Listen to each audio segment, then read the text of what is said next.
What's going on, YouTube? This is Jimifanis, and today I'm going to be bringing you a Jim Raynor guide on one of my favorite PC games right now, Heroes of the Storm.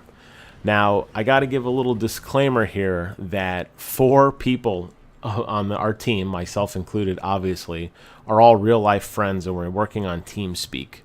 So we communicate very well and very effectively with one another. The rando in our group is Jaina, and she does an incredible job just through pinging and light typing to kind of walk through what what the strategy is. Now we're gonna be playing on Haunted Mines, and that's we're gonna be doing the pretty standard opening on this. This is in Hero League, by the way. We did draft for our teams, so this is more competitive than just a quick match. The standard opening is you have 4 heroes push the lane with your golem, and 1 hero plays defense. Now, I have to give credit to the Tassadar that we played against. He did an incredible job of keeping us at bay and pushing back and forcing us to not do as much damage as we had wanted initially. We did only manage to drop 1 tower before the first mine opened, which was pretty amazing considering that although we had a Marden up here, for the most part we were slamming around. Now, I know Jaina does bounce back and forth and help a little bit, but traditionally, you want to push the lane in which your golem is coming from. Anyways, deep diving into Raynor's build. I love Jim Raynor, whether you're playing with your friends or you're playing by yourself, because he's a very versatile hero. His main abilities is that he has, his trait, I should say, is advanced optics, which gives him a little bit more range than anybody else. And that's really nice to have because he is truly a sniper when you think of it in that capacity, especially on teamed with his penetrating round, which is his primary offensive attack. Penetrating round you have to be careful with because it will knock an enemy back. So if you're in a team fight, you want to be very careful when you actually pull the trigger on your penetrating round, because you may end up pushing an enemy out of range and he may end up getting away because you shot too soon. So it's very important with Raynor to make sure that you're really pulling that trigger when it really counts. His other 2 abilities, Inspire, which I'll talk about pretty heavily through this video. This is, to me, what makes Raynor such a great character. So what Inspire does is you'll gain an attack speed for 8 seconds, and nearby allies around you will also gain an attack speed. And this can be buffed up further on down the skill line. I'll talk about that. But this is great. You'll notice when I hit Inspire, the little jetpacks on the back of Raynor's back, they'll shoot a blue flame. That's how you know when I did it. And it works great on minions, it works great on allies, it works great on team fights. It's just really good to have, and the more the merrier. The more people around you, the merrier, absolutely. And it allows that little bit of attack speed, even with just a basic attack, makes such a big difference. And you can see in this battle here, what we're doing is I'm hitting Inspire and I'm running back. Everybody's hitting faster. And with these team fights, especially with Raynor, he is a squishier character, so you want to have a tendency to fall in the back of the line. Now, we do a really good job throughout this video on team fights of cycling out. The hero with the lowest health goes to the back. If we can get a heal from Marden, we will. But typically, I mean, obviously, you'd want your more tanky characters in the front. So, Malfurion, I'm sorry, I said Murden a second ago. Murden's our tank. You want him towards the front because he has the most health, but we will cycle out if somebody's really low on health. And you could see in that battle, once one person dies, it's a domino effect. Now here's the only death that I have. It's coming up. We got a little cocky here, and we split right in front of the door, which is a really dumb idea. You don't want to split in front of the door. You could see what happens when it's 5-on-5 engagement. We do a lot better when you have a spread engagement where we had a 5 in between a 2 and a 3, so we had 3 people on one side, 2 on another. It's very easy to focus fire and burn people down, and Raynor's effectiveness is decreased significantly because of Inspire, and you want to have Inspire on as many people as possible. Now, if we're not in a team fight and we're pushing a lane, I'll use Inspire on my minions. Obviously, we're going to dive back in and we're going to pick them off, and we're going to get some more skulls here. I don't know if they expected us to just drop off or not, but again, I wait till everybody's around me and hit Inspire.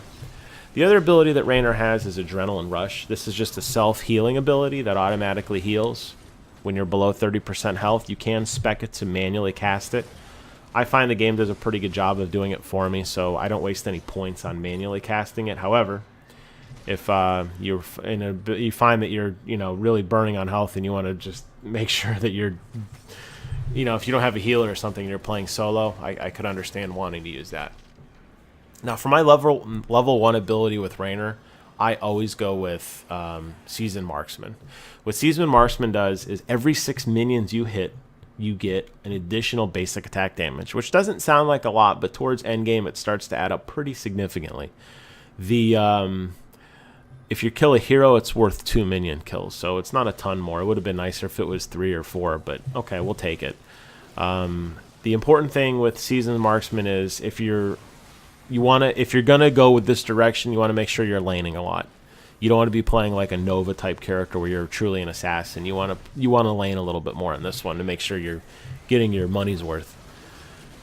At level 4, this is where the builds will start to vary. If you have a dedicated healer, you don't need to go with Vampiric Assault. Vampiric Assault will give you 15% of your damage back as health, which is nice. However, if you have a healer like we do, you really don't need that. Instead, I recommend Focus Attack. What Focus Attack will do is that every 10 seconds, your next basic attack will deal 50% additional damage. So as you're standing there and just auto-firing, and you will auto-fire a lot, and that's why I think that's a good a point to put in, because you don't want to use your charge shot, or your penetrating round rather, your Q attack, unless you're absolutely sure you're going to kill somebody. Unless you want to do it as an opener and you know the team fight's going to be going on for a while. But if you're a little late to the party, you're probably going to save that and almost treat that as like a final shot, like a triple tap from Nova or something. So that's why I feel Focus Attack, I get my money's worth because I'm shooting constantly. The other one that if you decide that you're playing solo and you want to keep people at bay, Confident Aim is good if you're going to plan on using penetrating around a lot. And that's every time you hit a hero, the cooldown will drop. So right now, by default, the cooldown is 12 seconds, and the penetrating round or the Confident Aim will drop that down to 8.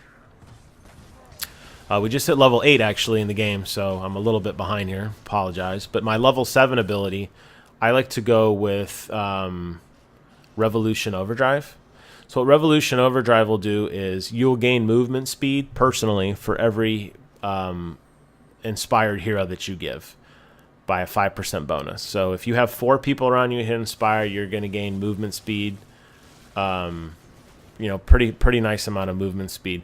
This is nice for Raynor because he is squishy and you can duck in and out quickly. And more than anything, the reason I think this ability is overlooked a lot for, say, the Fight or Flight, which gives you remove snares from Adrenaline Rush, or even Mercenary Lord if you want to just cap camps quickly. The nice thing about Revolution Overdrive is when you hit your Inspire and you get that extra speed boost, it gives you the ability to run around the backside of a team fight and to use your penetrating round to push enemies back towards the fight. I'll do that a few times in the video. You'll see it. I'll try to call the action as I can, but it happens pretty quick. But keep that in mind, that Revolution Overdrive isn't necessarily used as just a getaway tool, but it's sometimes good for combat awareness to position yourself in such a way that you will push enemies back into the fight. Level 10, this is hotly contested among us Raynorites as far as what your ultimate's going to be. Raynor's Raiders seems to be the most preferred one. That's where you actually will summon down a pair of Banshees that attack. The nice thing about this is the Banshees will continue to attack even after you're dead, and they will chase. It lasts 22 seconds, and they will chase enemies across the map. And I can't tell you the number of times that I've died, but my Raiders went down and just continued to shot at somebody, and they ended up getting a kill even after I was long gone. If you're going to be doing a lot of laning, which is what I pretty much did because I was always in these team fights where there was a big bundle, I prefer Hyperion, and that's what I used in this particular video. Hyperion brings down the actual Hyperion ship from StarCraft 2, and it just blasts the crap out of everything. It's a giant target on the ground, and it just strafes through. I'm actually using it right now. It just strafes through. I don't know how they got it in the cave, by the way. Fancy flying. It just strafes through and just drops up to 4 enemies every second, and it'll occasionally, if it's under a structure, it'll fire a Yamato cannon, which does an additional damage. It's a 12-second beam. If enemies run out of it, unfortunately, you just wasted it. If you engage in a team fight and they all, like, you're in a path, like a lane, and they all run south or north, it's not going to follow them. It just goes straight. That's why I recommend you really want to use that ability if you're focusing in on laning, because obviously towers and forts and gates aren't moving. So keep that in mind. At 13, I like to use double barrel. That gives you a second Q shot.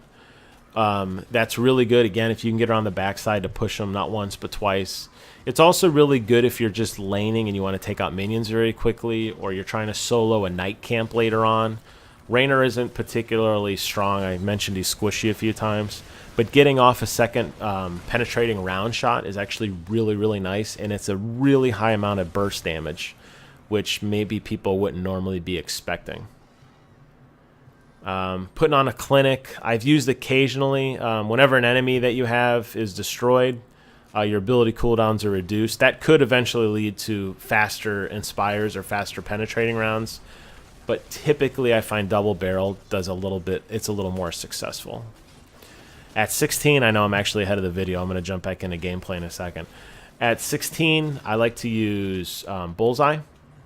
What Bullseye does is that the first enemy that's hit by your penetrating round is stunned for a second. Having a stun with a ranged character is invaluable in this game. Although they've nerfed him slightly, Nazeebo's ultimate is still a wrecking ball, and it can be interrupted. So having that really is very, very nice to have. If you don't want to use stuns, let's say you have Uther or a new Barak and you're like a stun happy team, or there's not an Nazeebo and you feel that stunning won't really help you, Cluster On is actually a really nice perk to pick as well. Cluster On will increase the width of your shot slightly, which is really good for laning, taking out a bunch of enemy minions at once. This is actually really, really good in the Tomb of the Spider Queen because you can take out the whole pack in pretty much a single shot. And then at 20, you're just going to buff your existing skill. Alternatively, Nexus Frenzy is really nice. It'll give you an attack speed by 20% and range by 20%, which is really, really nice, especially because with Inspire, you're attacking like almost rapid fire. It's almost like Tychus winding up his mini cannon fast. So that's just the run through I do. I'll put a link to I'll put a link to the Heroes Nexus. That's the webpage that I use in the description block. And I'll also just type out the ones I just went over with you. That's the build I use. I have the most success with. Now, wrapping up this game, because it is going to be coming to an end pretty soon, the important thing to remember on any map, this is no exception, is you really need to play the objectives. I still see a lot of people in the quick matches play it more League of Legends style, where it's all about getting kills. And that's fun. I mean, Nova is really the only one, in my opinion, that should be focusing on something like that. Instead, you want to play the objectives. And the team always comes first. You want to be bundled as a team and always fighting together as a team. You could see that every time the mines open, we're always there first. You can actually enter the mines before they're open if you want to.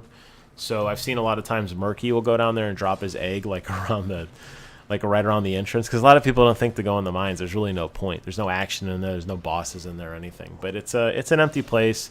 I've actually used the mines occasionally to run from north to south if I wanted to like sneak up on an enemy without running through the eye, if they had the eye point. You could be creative in how you want to use it, but the reality is most of the battle is going to take place up front. And this is a very team-heavy battle because there's only 2 major lanes. So you're going to constantly be bundling in with people. Now, again, my strategy with Raynor is pretty simple. Stand in the back, keep hitting Inspire, keep kiting. Do your best to kind of push them away. Raynor's really good at playing defense, too, especially with penetrating around doing the pushback. If you have the perk, again, the double barrel perk where you get to shoot it twice, that's really, really good because you have 2 separate heroes coming at you from 2 different angles. You can blast them both back, hit Inspire, and then you get a little bit of boosting speed. And had Diablo not closed the gap on me back there, I would have been fine and gotten away. I just mentioned it a minute ago, but you could see here this is a wasted Hyperion. I thought we were going to engage in a team fight. They all saw the ship coming. They turned around and left, and what I get for it, a couple minion kills, is kind of a waste. So, mines open again. We're diving in. As you get farther on, you'll be able to solo lanes.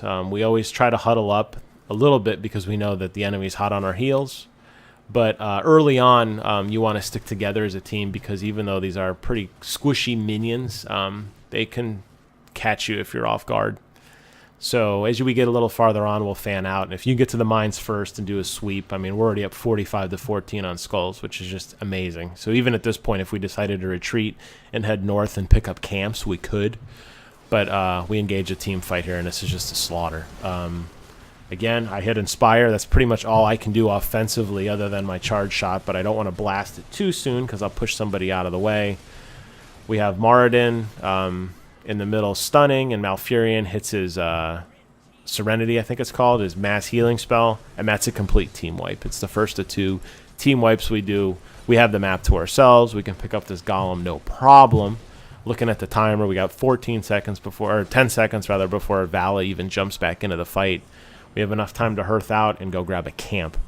So golem this strong, this late in the game is it's pretty crazy to have such a big disparity. But again, thanks to that team fight, we were able to do a good job, and that's really when we had to pick when we wanted to fight. And this is, again, I think Raynor excels, especially with using Inspire, making sure everybody's huddled together, making sure everybody's getting that attack speed bonus, because you saw how low everyone's health was, and it would have just taken 1 or 2 hits in either direction to just smoke us. So that's why, to me, I think Raynor is one of the most versatile characters. I'm not saying we would have lost that team fight had I not been Raynor and had Inspire not been cast, but I'll tell you what, it certainly helps to have that extra little bit of attack speed, even if it's just the basic attack, because some of these team fights are pretty close. Now, obviously, we're up 3 levels on these guys. We got an insanely huge golem. We don't even play defense anymore because we know we've got it. Pushing them back and driving them back so fast. Now, this is a good Hyperion. You can see the whole team is bundled up. I'm hitting the structure. I'm hitting the minions behind it. I'm taking out the well. And this is going to be their second team wipe, and this is what's going to lead us to victory. So now we're going to push the core. We're going to pick off the last straggler or 2, and we're going to end up winning the game. As always, I want to thank you guys for watching my video today. Please do me a favor, comment, rate, subscribe.